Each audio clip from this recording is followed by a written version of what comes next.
Hi friends, SIR নিয়ে একটি গুরুত্বপূর্ণ আলোচনা এই ভিডিওতে আমরা করব। যাদের নোটিশ এসছে তাদের জন্য খুবই গুরুত্বপূর্ণ এবং যারা ইতিমধ্যে কিছু ডকুমেন্টস সাবমিট করেছেন বিএলওর কাছে অথবা অনলাইনে, তো তাদের জন্য খুবই গুরুত্বপূর্ণ। কারণ আপনারা জানেন যে বয়সের প্রমাণপত্র নিয়ে একটি গণ্ডগোল হয়েছে।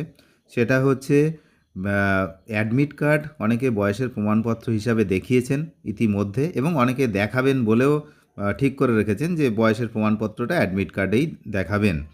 কিন্তু নির্বাচন কমিশন কিন্তু অ্যাডমিট কার্ডকে পুরোপুরি বাতিল করে দিয়েছে। আমাদের রাজ্য থেকে একটি চিঠি পাঠানো হয়েছিল নির্বাচন কমিশনের দপ্তরে, তো সেখান থেকে কিন্তু দিল্লি থেকে খবর যেটা এসছে, আমাদের নির্বাচন কমিশন যেটা ওয়েস্ট বেঙ্গলে আছে সেখানে চিঠি পাঠানো হয়েছে তার উত্তর দিয়ে আর কি, যে অ্যাডমিট কার্ড কিন্তু কোনোভাবে গ্রহণযোগ্য নয়।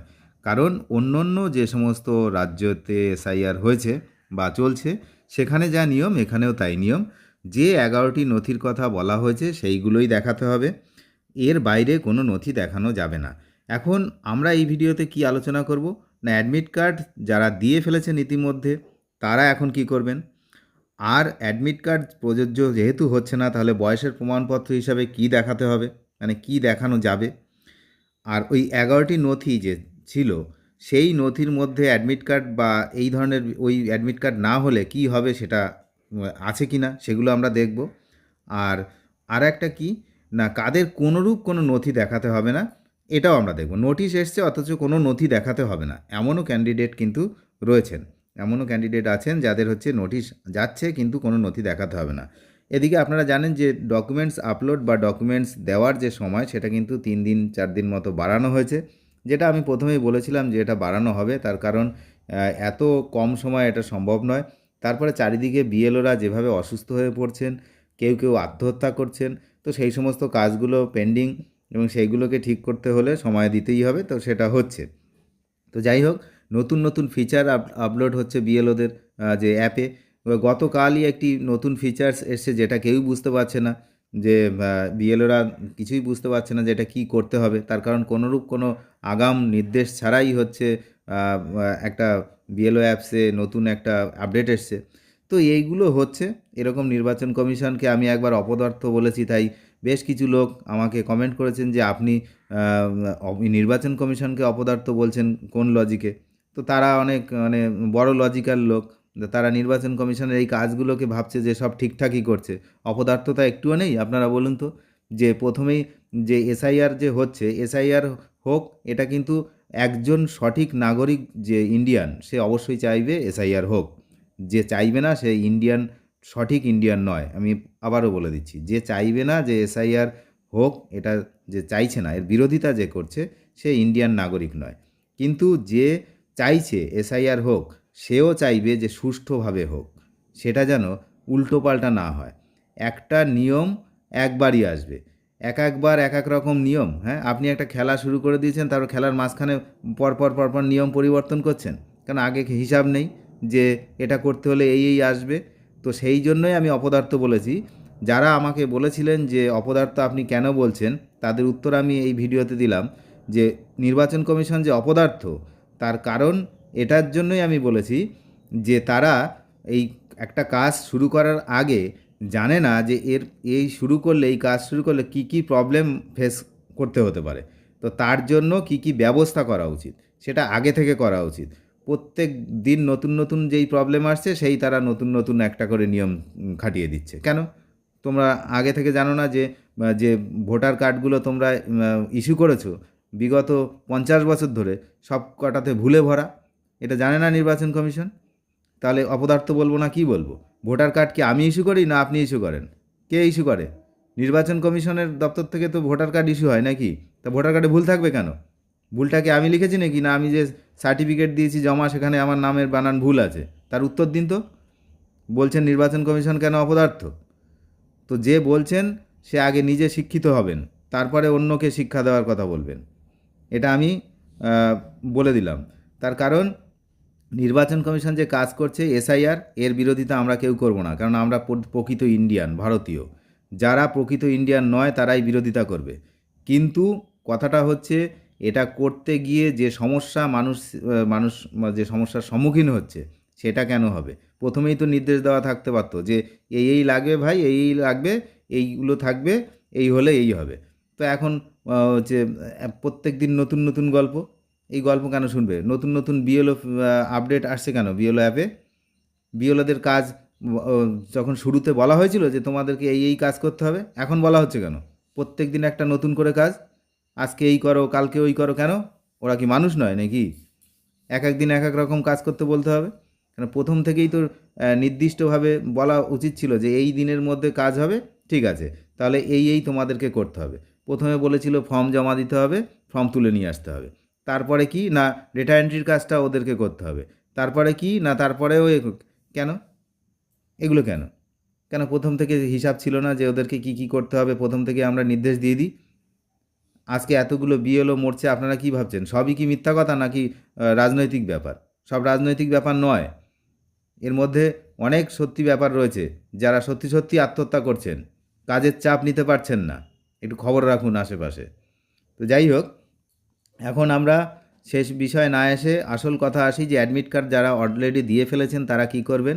তাদের কিন্তু খুবই গুরুত্বপূর্ণ বিষয়। যারা ইতিমধ্যে অ্যাডমিট কার্ড আপলোড করে ফেলেছেন বিএলওর মাধ্যমে বা গিয়ে নিজেরা অনলাইনে করেছেন বা অ্যাডমিট কার্ড দিয়েছেন শুনানিতে, তাদের জন্য কিন্তু মেন বিষয় যে ওই যে 11টি নথি, সেই নথির মধ্যে কিন্তু মাধ্যমিক পাস সার্টিফিকেটের কথা বলা ছিল। তো অ্যাডমিট কার্ড যারা দিয়েছেন তারা তার পরিবর্তে এখন সার্টিফিকেট দাখিল করতে পারেন, এছাড়া আর কোনো বিকল্প নেই। আর আপনারা ভাবছেন যে তাহলে নির্বাচন কমিশন অ্যাডমিট কার্ডটা কেন বাতিল করছে?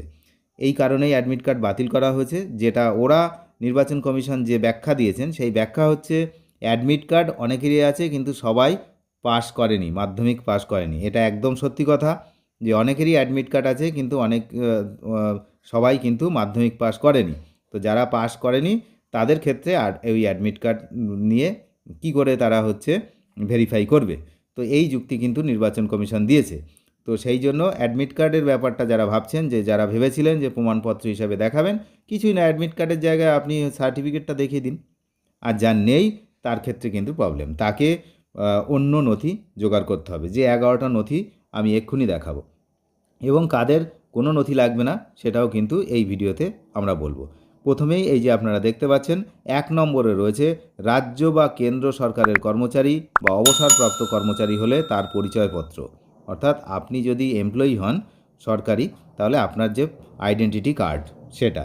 নাম্বার 2, আপনার নামে 1987 সালের 1 জুলাইয়ের আগের কোনো পরিচয়পত্র, সার্টিফিকেট, ডকুমেন্ট যা ভারত সরকার এবং রাজ্য সরকার দিয়েছে, ভারত সরকার বা রাজ্য সরকার এরকম কোনো, সেটা হচ্ছে 1987 সালের 1 জুলাইয়ের আগে। ব্যাংক, পোস্ট অফিস, এলআইসির নথিও গ্রাহ্য হবে। 3 নম্বর, জন্মের শংসাপত্র অর্থাৎ বার্থ সার্টিফিকেট, বার্থ সার্টিফিকেট থাকলে তার কোনো সমস্যাই নেই। 4 নম্বর, ভারতের পাসপোর্ট, যদি পাসপোর্ট থাকে সেটা। 5 নম্বর, এই জায়গাটা আপনারা একটু ভালো করে দেখবেন, স্বীকৃত বোর্ড বা স্বীকৃত বিশ্ববিদ্যালয়ের দেওয়া শিক্ষা সংক্রান্ত শংসাপত্র। এই শংসাপত্র মানেই হচ্ছে দিতে হবে আপনাকে, যদি থাকে মাধ্যমিকের সার্টিফিকেট গ্রহণযোগ্য, এখানে এই বিষয়টা লেখা আছে। নাম্বার 5 যে পয়েন্ট, সেই পয়েন্টে দেখুন মাধ্যমিকের সার্টিফিকেট গ্রহণযোগ্য, অ্যাডমিট নয়। অ্যাডমিটের কথা এখানে কিন্তু লেখা নেই, সেই জন্যই অ্যাডমিট কার্ডটাকে আর গ্রহণযোগ্যতা দেওয়া হলো না। তো যেখানে আপনার জন্মের সাল ও তারিখ উল্লেখ থাকবে এমন সার্টিফিকেট, তো মাধ্যমিক সার্টিফিকেটে কিন্তু থাকে, মাধ্যমিক পাস সার্টিফিকেটে জন্ম যেটা রয়েছে ডেট অফ বার্থ আছে। 6 নম্বর, রাজ্যের দেওয়া পার্মানেন্ট রেসিডেন্ট সার্টিফিকেট। এই যে রাজ্যের দেওয়া পার্মানেন্ট রেসিডেন্ট সার্টিফিকেট, এই বিষয়ে এখানে দেওয়া আছে, কিন্তু এটা নিয়ে বিস্তর গোলযোগ আসছে এবং অনেক অভিযোগ শোনা যাচ্ছে যে এই সার্টিফিকেট অনেক জায়গায় হিয়ারিংয়ে কিন্তু সমস্যা করছে। তার কারণ এখন রাজ্য সরকার অনেক পার্মানেন্ট রেসিডেন্ট সার্টিফিকেট দিচ্ছে এই মুহূর্তে। তো এই আবহে দেওয়া শুরু করেছে কিছু কিছু জায়গায়। তো সেই নতুন করে নেওয়া সার্টিফিকেটগুলো কিন্তু ঝামেলার সৃষ্টি হচ্ছে। যাই হোক, যারা আগে থেকে পেয়ে আছে তাদের জন্য ঠিক আছে। 7 নম্বর হচ্ছে বনাঞ্চলে যারা থাকেন, অর্থাৎ যারা ফরেস্ট এরিয়াতে রয়েছেন তাদের ক্ষেত্রে বন অধিকারী যারা রয়েছে অধিকার শংসাপত্র, এই বন অধিকার শংসাপত্র থাকলেও চলবে। 8 নম্বর, ওবিসি, এসটি বা অন্য কোনো কাস্টের হলে কাস্ট সার্টিফিকেট, এখানেও গণ্ডগোল আছে। এই 8 নম্বর পয়েন্টে যে পয়েন্ট রয়েছে, যে জিনিসগুলো দেওয়া কথা বলা হয়েছিল, এখানেও কিন্তু গণ্ডগোল রয়েছে। এখানে ওবিসি সার্টিফিকেট নিয়ে একাধিক অভিযোগ রয়েছে যে ওবিসি সার্টিফিকেট নেওয়া হচ্ছে না। তার কারণ আপনারা জানেন যে 2010 সালের আগের আর পরের এই দুটো বিষয় হয়েছে ওবিসি সার্টিফিকেটের, যেটা হচ্ছে সুপ্রিম কোর্টে, হাইকোর্টে সব জায়গাতে মামলা হয়েছিল, এখনও সেটা বিচারাধীন। তো সেখানে কিন্তু এই যে 2010-এর আগে আর পরের ব্যাপার রয়েছে, তাই ওবিসি সার্টিফিকেট নিয়ে কিন্তু গণ্ডগোল রয়েছে। 9 নম্বর হচ্ছে নাগরিকপঞ্জী বা এনআরসি, যেখানে চালু হয়েছে তা সেখানকার এনআরসির ওটা হলে হবে। 10 নম্বর রাজ্য সরকার বা স্থানীয় প্রশাসনের তৈরি ফ্যামিলি রেজিস্টার, এই ফ্যামিলি রেজিস্টার এটা যদি থাকে তাহলে হবে। আর 11 নম্বর হচ্ছে সরকারের দেওয়া জমির নথি, বাড়ির নথি, অর্থাৎ দলিল পর্চা, এটা হচ্ছে 11 নম্বর। এইগুলো হচ্ছে কিন্তু আপনাকে লিস্ট দেওয়া ছিল। এর মধ্যে মাধ্যমিকের অ্যাডমিট নেই বলেই মাধ্যমিকের অ্যাডমিটকে আর নতুন করে গ্র্যান্ট করা হলো না। এবার কাদের কোনো নথি লাগবে না, 2002 বা 3 সালের এসআইআর তালিকায় যাদের নাম রয়েছে তাদের আলাদা করে নথি দেখাতে হবে না। এমনকি 2002-3 সালের তালিকায় যাদের বাবা মায়ের নাম রয়েছে তাদেরও অতিরিক্ত নথি দেখাতে হবে না। সাধারণ প্রক্রিয়ার মধ্যে দিয়েই তারা যেতে পারে। বোঝা গেল? তাহলে এই হলো বিষয়। মেন বিষয় হলো 2002। এই 2002 সালের যে লিস্ট ছিল সেখানে যাদের বাবার নাম রয়েছে তাদেরও সমস্যা হচ্ছে না খুব একটা, যাদের নিজেদের নাম রয়েছে তাদেরও খুব একটা সমস্যা নেই, কিন্তু যাদের কোনো কানেকশান নেই, যেটাকে নো ম্যাপিং বলছে, তাদের ক্ষেত্রে কিন্তু সমস্যা। তো তাদের জন্য কিন্তু এই যে 11টি নথির কথা দেখালাম, এই 11টি নথি কিন্তু যে কোনো একটি দেখাতে হবে। তো এখানে অ্যাডমিট কার্ডের উল্লেখ নেই, আপনারা দেখলেন।